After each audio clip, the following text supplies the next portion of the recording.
Hey everybody, welcome back to this season's TechKnow Tuesday, where we talk about everything techno and everything about FTC on a Tuesday. But wait, it's Monday today. We talk about everything techno related on Monday apparently. And you know that's techno as in K-N-O-W. Yeah. So you know tech. See what we did there? Okay. Snow is knowledge. Yep. Hey, so look what I have in front of me here. I have an FTC test jig with a whole bunch of the latest technology hooked up to it so we can do some prototyping and experimenting. It's really cool. Lots of lights, eh? Yeah.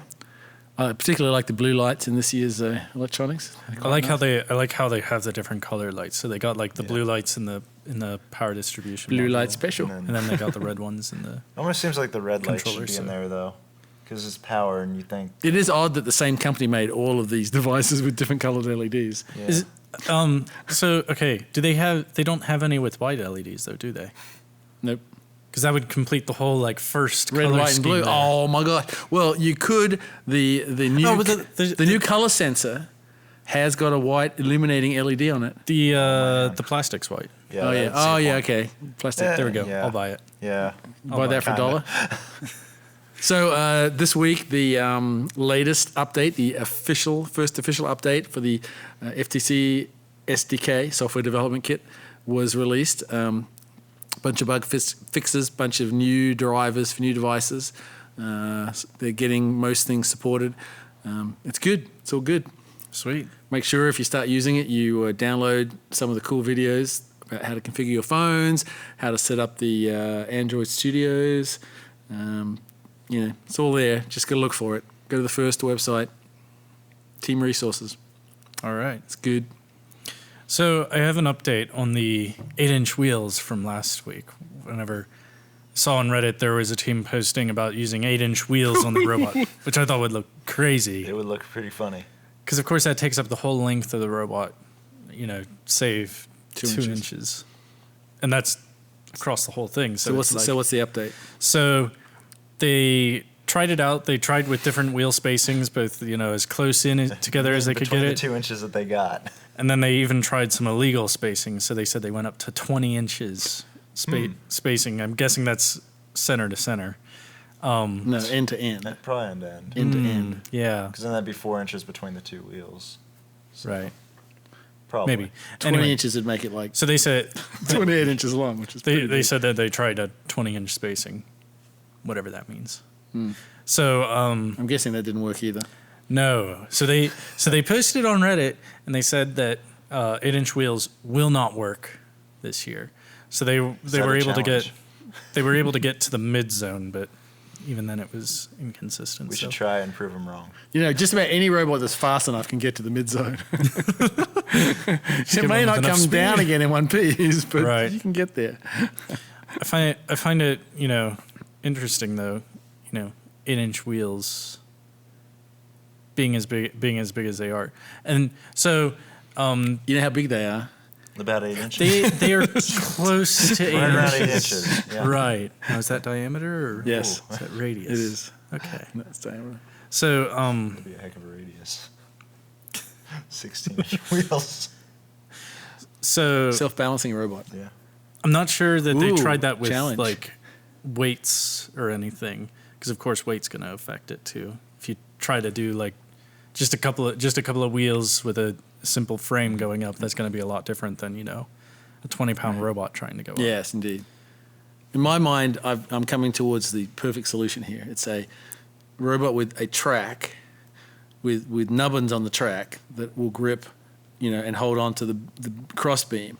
But also on that same robot is a set of 4 drive wheels that extend down about a 1/16 of an inch past the bottom of the track, so that when you're going up the mountain, they really don't have any effect. But as soon as you hit flat ground, they take over from the tracks.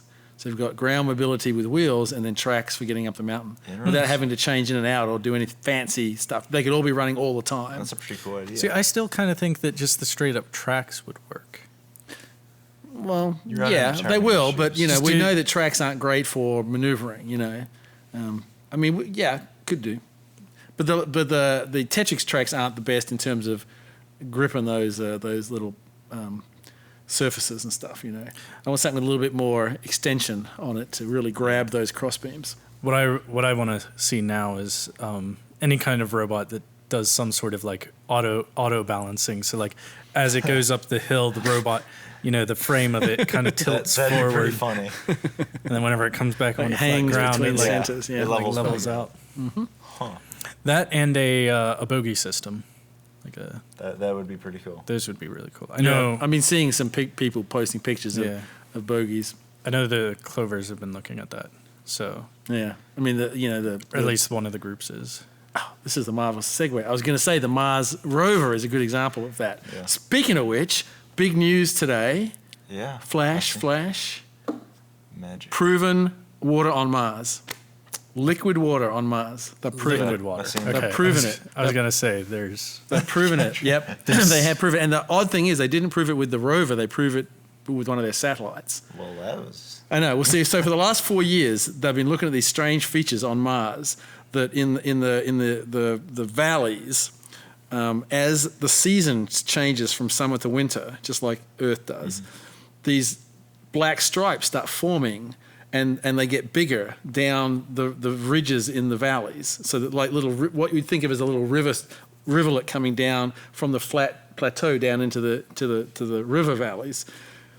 These black things grow and they get longer and longer, and then at the end of the season they disappear, and then next year they come around and they do it again, and they've been proposing, well, it looks like it's water flowing. That's what it looks like, but they've never been able to really prove it one way or the other. So they have a spectroscopic satellite that can look at the wavelength of light coming back from the surface, and what they've done is at the time of year when these black structures are forming, they've done spectroscopic analysis, and they've proven that the material composition that they're seeing is a combination of one of the perchlorate minerals, like manganese perchlorate or one of those guys, with water in it. It doesn't give the same signature by itself, but it gives it with water. So they've pretty much established that that's what's happening here, that somewhere in the valley, the moisture in the atmosphere is condensing and being absorbed by these materials, which is then running or rolling or falling down the hill because of the presence of the water. So now are they going to be sending a rover to that location? That's the funny. But that's the funny thing. Now that they've decided where the water is, the logical thing to do is to investigate for life of some sort, right? But they can't because they have been unable to sufficiently sterilize the rovers so as not to introduce earthborne microorganisms into whatever's there.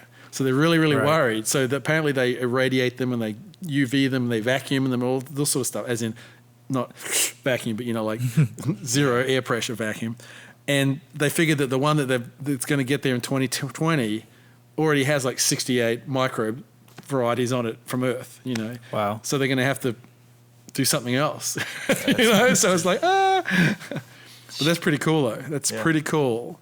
They should go chip some off and bring it back. Well, yeah, it's probably, bring it back and bring those Mars microbes to Earth. Woo! No, let's not do that. Coming soon, bottled water from, From Mars. That's right. Mars water. That's right. It's a couple $1 million a bottle. Yeah, $4 million a bottle. Can you imagine all the millionaires are going to want to buy that because it's going to extend their life and stuff, By a couple days. But water on Mars, go figure. Yeah, I seen that. It was pretty interesting. Yeah, it was a live thing. Popped up and said, now streaming live, Mars, blah, blah, blah. Got online. There it was. Cool Sweet. stuff. Cool bananas. So what have you got for us, Kevin? Yeah, beat that, Kevin. Well, I don't have nearly as much Does it relate to the interest. Blinkmaster 1.1, Kevin? Well, a little bit. So I've been working on a website for it, and we've been using GoDaddy. It's a really good website builder. I like it a lot because it doesn't there's not a huge learning curve to it. You just jump in, add text where you want it, delete where you want, put pictures, links, whatever. There's a couple things I don't like about GoDaddy, which is if you want specific email addresses, you have to buy that all the way over here. And if you want hosting, you buy that over here. And it's really separated Like a out. one-shop deal. Yeah, I really wish they had like a useful stuff bundle. I probably didn't buy that one. Yeah, probably not. I probably went cheap. Said, sure, give me the free web Oh. thingy dingy that lasts for a year, then Yeah. you hit me up for money later. Yeah. Yeah, I mean, it's definitely a good website builder. I like it, but it could use... Could be better. The GoDaddy website itself could use a little... So it's kind of like a game that has in-game purchases. Yeah, and that's a lot of them too. So, and good. they're So- all like monthly, so... A lot of add-ons you can buy. Yeah, I mean, you're like, oh, it's $1, it's not bad, but you buy like a bunch of $5 things and it adds up. So, Yep. but other than that, I do like the website builder. It's pretty simplistic Cool. and looks nice. So next is Kickstarter. Yeah, gonna start trying to get a Kickstarter up. You're gonna start kicking. We're Oh, going to yeah. start kicking. And it's really not like a kickstart to, we must have this money so that we can do this product. It's more like a, We already have it. we're ready to go. We don't know what we're going to commit yet, but we really want to get some interest. So we're going to offer it really cheap on the Kickstarter to, get a little bit of promotional stuff happening there and get it in the hands of builders and makers. So those makers can then show it to their buddies and, see how we go. Yeah. Okay. If we happen to get, 1 million signups, Yeah, but who would not love their very own. their very own game? Oops, Yeah. sorry. Uh-oh. Oh, You can wait. turn it Now off. I can turn it off. It's upset with you. It's off. Look at that. So, thanks for watching. We'll get some good news for you next time on TechKnow Tuesday. See you later. See ya. Bye.